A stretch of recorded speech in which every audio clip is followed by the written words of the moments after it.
Bismillahirrahmanirrahim. Assalamualaikum warahmatullahi wabarakatuh.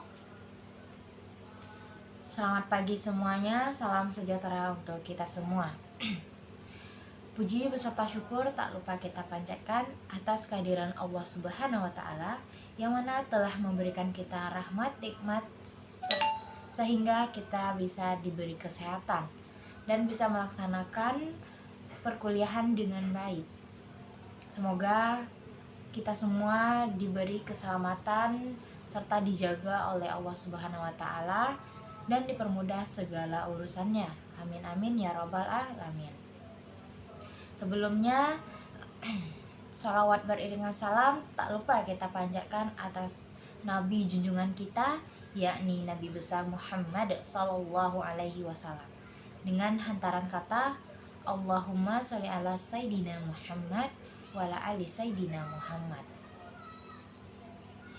Baiklah, untuk tidak memperpanjang kata-kata mukadimah, langsung saja di sini perkenalkan saya Fitriana dengan NIM 25002036.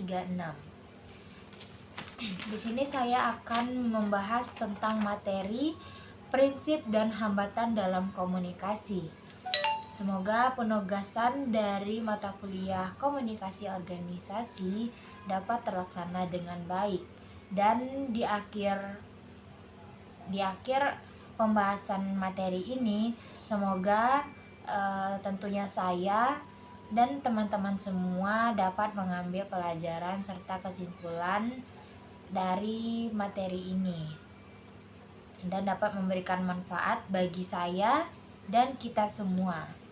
Di sini ada beberapa komponen yang akan dibahas dari prinsip dan hambatan dalam komunikasi, mulai dari pengertian komunikasi, prinsip-prinsip komunikasi, hambatan dalam komunikasi, dan bagaimana cara mengatasi hambatan komunikasi. Nah, lanjut saja. Yang pertama adalah pengertian komunikasi. Komunikasi yaitu proses penyampaian pesan dari mengirim kepada si penerima melalui suatu saluran atau bisa kita sebut sebagai media dengan tujuan mencapai pemahaman bersama. Lebih tepatnya lagi, komunikasi itu bisa kita artikan sebagai proses penyampaian pesan antara satu pihak ke pihak yang lainnya dan yang bertujuan untuk pemahaman bersama.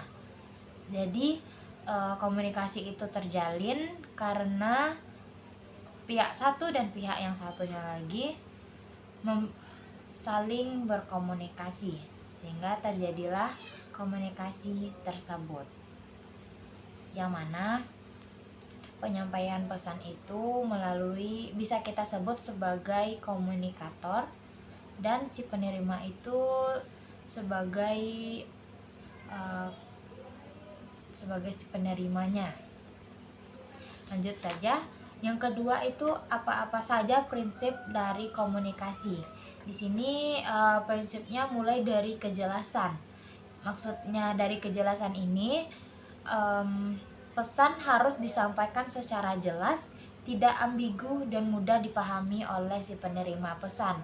Jadi si komunikator atau yang si penyampai informasi ini, dia harus menyampaikan pesan itu secara jelas, tidak ambigu dan harus tepat sehingga si penerima pesan dapat memahami informasi yang diberikan dari si komunikator ini.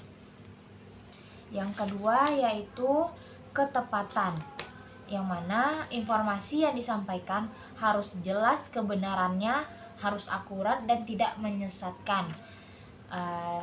Yang dimaksud dari kejelasan ini misalnya ketika si komunikator ingin menyampaikan suatu informasi dan informasi itu harus benar-benar jelas, tidak dibuat-buat dan tidak dikarang-karang seperti itu. Dan selanjutnya adalah kesopanan, yang mana komunikasi harus memperhatikan etika, budaya, dan rasa hormat. Jadi ketika komunikator itu menyampaikan suatu pesan kepada si penerima, itu harus ada unsur kesopanan.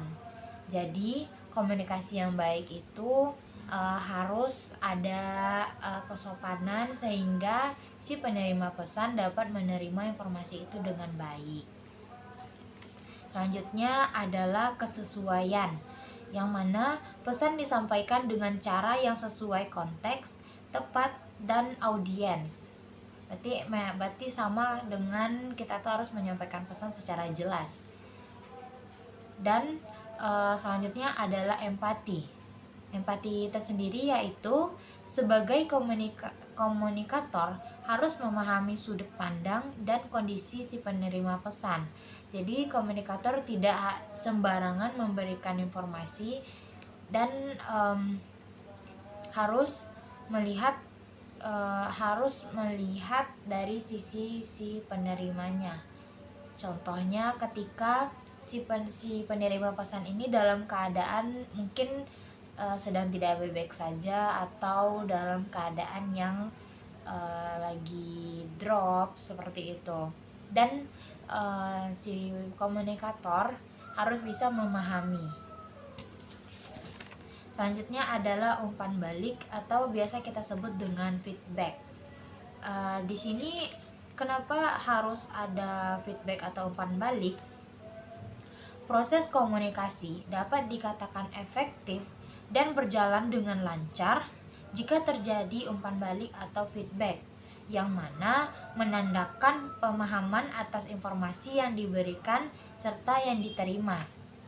Jadi ketika si komunikator menyampaikan suatu pesan kepada si penerima dan si penerima memberikan umpan balik atau yang biasa kita sebut sebagai feedback, nah itu bisa menimbulkan bahwa si penerima pesan ini paham terhadap informasi yang disampaikan oleh si komunikator ini. Berarti di situ ada penyesuaian dan dapat dikatakan komunikasi itu berjalan dengan efektif. Karena satu pihak dan pihak yang satunya lagi saling memahami apa informasi yang disampaikan dan informasi yang diterima. Selanjutnya adalah konsistensi. Konsistensi tersebut apa? Pesan harus selaras, tidak bertentangan antara ucapan dan tindakan dan media. Nah, konsistensi ini dia menyebut harus selaras. Berarti pesan yang disampaikan itu benar-benar terjadi, benar-benar ada. Dan apa yang kita sampaikan itu berarti itulah yang terjadi. Misal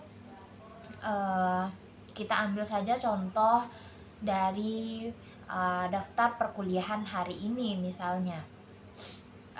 Di sini diinfokan bahwa perkuliahan akan dilakukan di jam 10 pagi hingga jam 12 siang.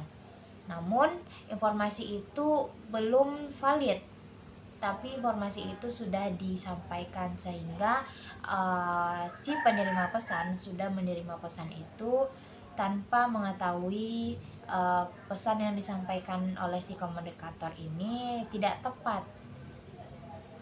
Nah, itu tidak boleh. Selanjutnya di sini kita akan membahas tentang hambatan-hambatan dalam komunikasi. Apa-apa saja hambatan dalam komunikasi itu di sini ada beberapa hambatannya. Yang pertama ada hambatan fisik, seperti gangguan pada suara, jarak yang terlalu jauh, terus kualitas perangkat komunikasi yang buruk. Ketika kita berkomunikasi menggunakan media yang telah ada pada saat ini seperti WhatsApp, terus seperti WhatsApp, seperti Instagram, seperti telepon, atau berbagai macam media yang bisa kita gunakan untuk berkomunikasi. Dan itu banyak sekali kendalanya seperti jaringannya. Kalau kita menggunakan media seperti WhatsApp atau telepon, pasti itu menggunakan jaringan, dan ketika jaringannya sedang tidak bagus, sedang buruk, dan komunikasi itu pasti bakal terganggu. Selanjutnya adalah hambatan psikologis, yang mana hambatan ini seperti berprasangka buruk, salah paham, atau salah tanggap dengan informasi yang diterima. Jadi ada beberapa orang yang menganggap atau merasakan kesan tersendiri dari informasi yang disampaikan kepada si penerima pesan. Contohnya saja, misal ada seseorang yang menyampaikan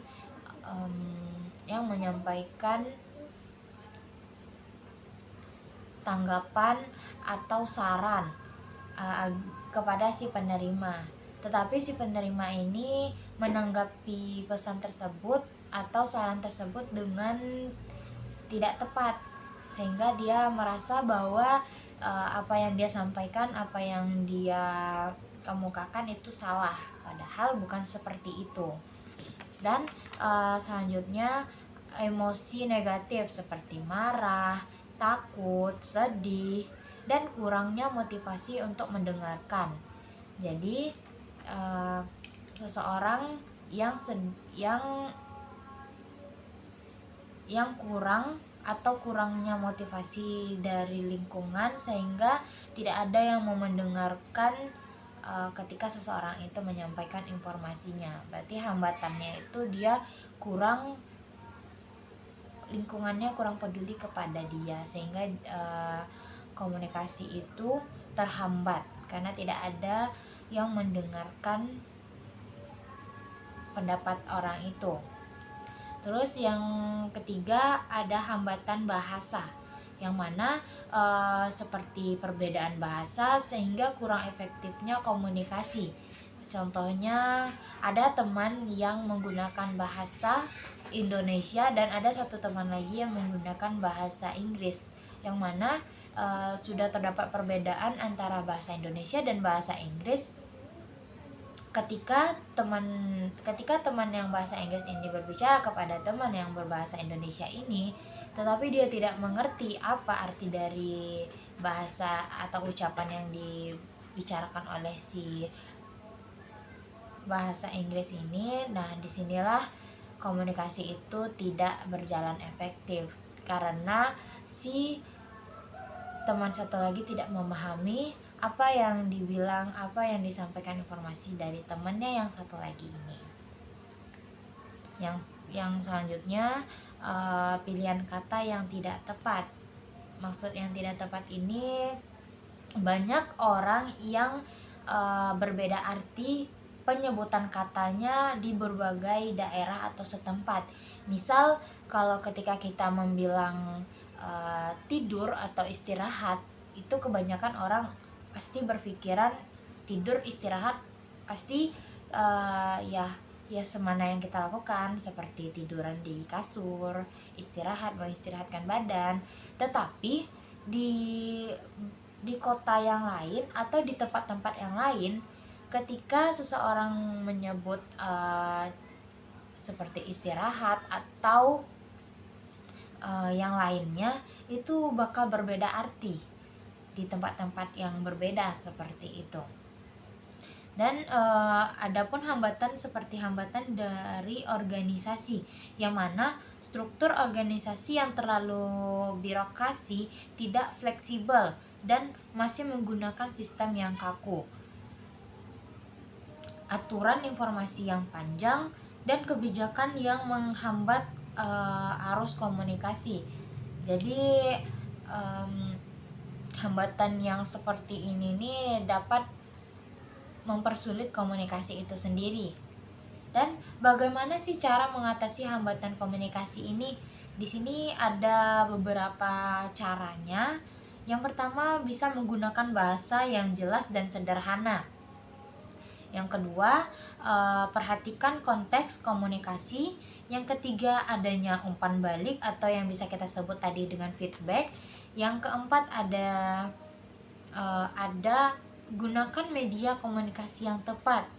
Selanjutnya, kembangkan empati dan keterampilan mendengarkan. Dan yang terakhir, sesuaikan komunikasi dengan audiens. Nah, tanpa Jadi itulah cara mengatasi hambatan-hambatan dalam komunikasi tersebut. Nah, sekian saja penyampaian materi dari saya. Semoga materi itu dapat memberikan manfaat bagi kita semua. Dan saya menyadari masih banyak perbaikan dari penyampaian informasi dan materi ini. Cukup sekian dari saya. Assalamualaikum warahmatullahi wabarakatuh.